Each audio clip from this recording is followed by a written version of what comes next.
हरे कृष्णा वेद सारथी में आपका स्वागत है। श्री राधा अष्टमी के पावन अवसर पर हम आपके समक्ष ये विशेष वीडियो प्रस्तुत कर रहे हैं और यह श्रील प्रभुपाद जी का जो श्री राधा अष्टमी पर व्याख्यान है उसका हिंदी अनुवाद है। यह व्याख्यान श्रील प्रभुपाद जी ने लंदन में 29 अगस्त 1971 को दिया था। श्रील प्रभुपाद हमें बताते हैं कि राधा रानी हरि प्रिया हैं, मतलब वे भगवान श्री कृष्ण को अत्यंत प्रिय हैं और इसीलिए अगर हम राधा रानी के माध्यम से, राधा रानी की कृपा से कृष्ण तक पहुंचते हैं तो यह बहुत ही आसान हो जाता है। यदि राधा रानी अनुशंसा करती है, मतलब रिकमेंड करती है कि यह भक्त बहुत अच्छा है, तो कृष्ण तुरंत स्वीकार कर लेते हैं। चाहे हम कितने भी पतित हों, कितने भी मूर्ख हों, परंतु किसी प्रकार से यदि हमने राधा रानी को प्रसन्न कर लिया तो कृष्ण भी हमें तुरंत स्वीकार कर लेते हैं। इसीलिए वृंदावन में भक्तगण जो है वे कृष्ण के नाम की तुलना में राधा रानी के नाम का अधिक जप करते हैं। हम जहां भी जाते हैं वहां देखते हैं जय राधे या राधे राधे कहकर संबोधित करते हैं। वे राधा रानी को गौरवान्वित करते हैं, मतलब राधा रानी का महिमा गुणगान करते हैं। वे राधा रानी की पूजा करने में अधिक रुचि रखते हैं क्योंकि वृंदावनवासी वे जानते हैं कि यदि हमने राधा रानी को प्रसन्न कर लिया तो कृष्ण को समझना बहुत ही आसान है।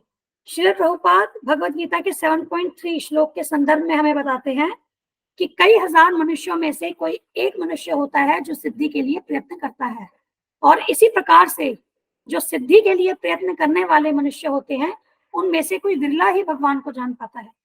तो इसका अर्थ है कि यदि हम कृष्ण को समझने के लिए चिंतन प्रक्रिया, मतलब स्पेक्युलेटिव प्रोसेस, इससे जाएंगे तो हमें कई जीवन लग जाएंगे, परंतु यदि हम भक्ति करते हैं तो बस हम अगर राधा रानी को प्रसन्न कर सकें तो कृष्ण बहुत आसानी से प्राप्त हो जाते हैं। राधा रानी इतनी महान है कि वे कृष्ण का भी उद्धार कर सकती हैं। राधा रानी महाभागवत की प्रतीक है।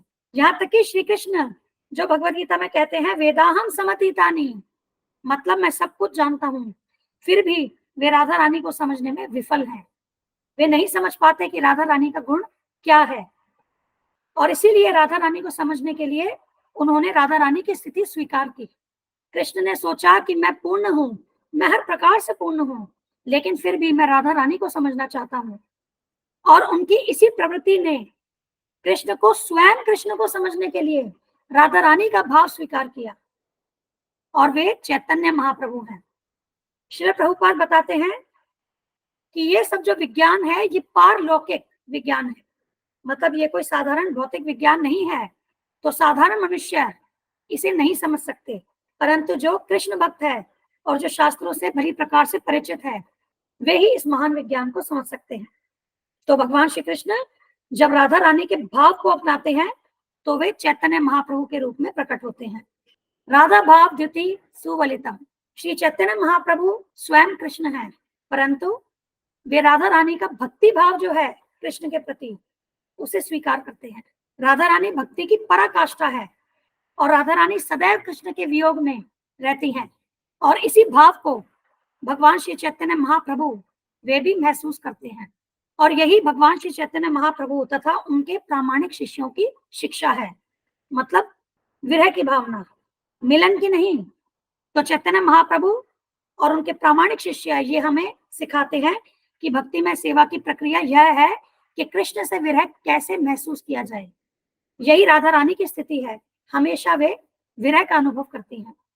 आगे श्रील प्रभुपाद कहते हैं कि गोस्वामी गण जब वृंदावन में थे तो उन्होंने कभी नहीं कहा कि मैंने कृष्ण को देखा है। यद्यपि वे सबसे सिद्ध थे, फिर भी उन्होंने कभी नहीं कहा कि मैंने कृष्ण को देखा है। और उनकी प्रार्थनाएं किस प्रकार की थी?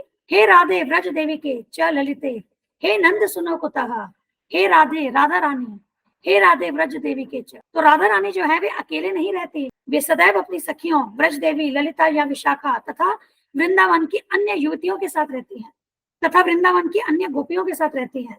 इसलिए गोस्वामीगण अपनी परिपक्व अवस्था में प्रार्थना कर रहे हैं। जब वे वृंदावन में रह रहे थे वे इसी प्रकार से प्रार्थना करते थे कि हे राधे व्रज देवी के च ललिते, हे नंद सुनो कुतः।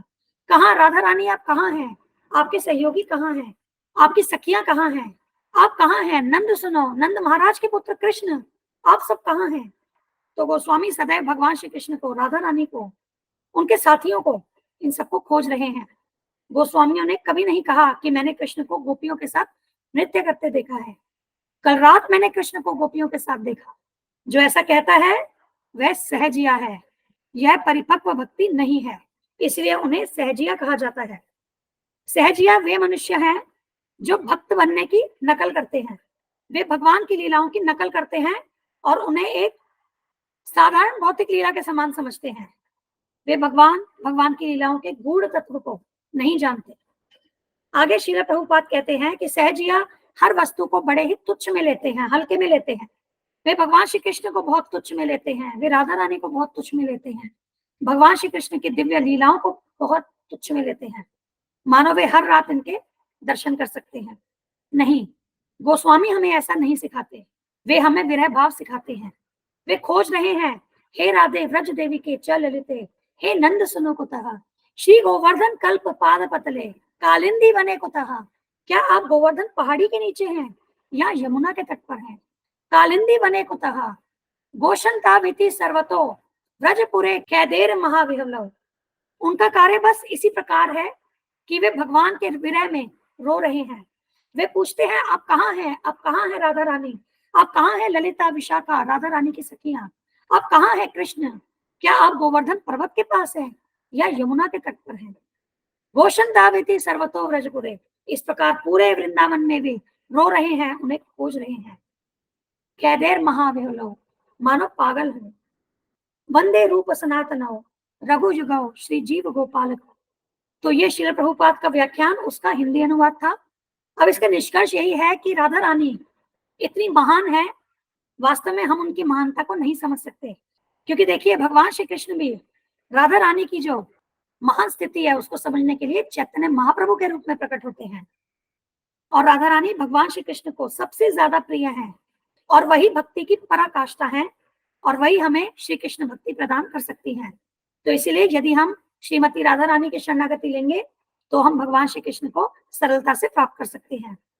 आज श्री राधा अष्टमी के पावन अवसर पर हम सब मिलकर के श्रीमती राधा रानी से प्रार्थना करते हैं कि वे हम पर कृपा करें, हमें कृष्ण भक्ति प्रदान करें, ताकि हम इसी जीवन में मनुष्य जीवन का सर्वोच्च उद्देश्य भगवत प्रेम उसे प्राप्त कर सकें। धन्यवाद। हम यह चैनल और इस पर दी गई समस्त वीडियोस हमारे गुरु महाराज श्री कृष्ण कृपा मूर्ति श्री श्रीमद अभय चरणारविंद भक्तिवेदांत स्वामी ठाकुर श्रील प्रभुपाद जी को समर्पित करते हैं। श्रील प्रभुपाद की जय। धन्यवाद। हरे कृष्णा।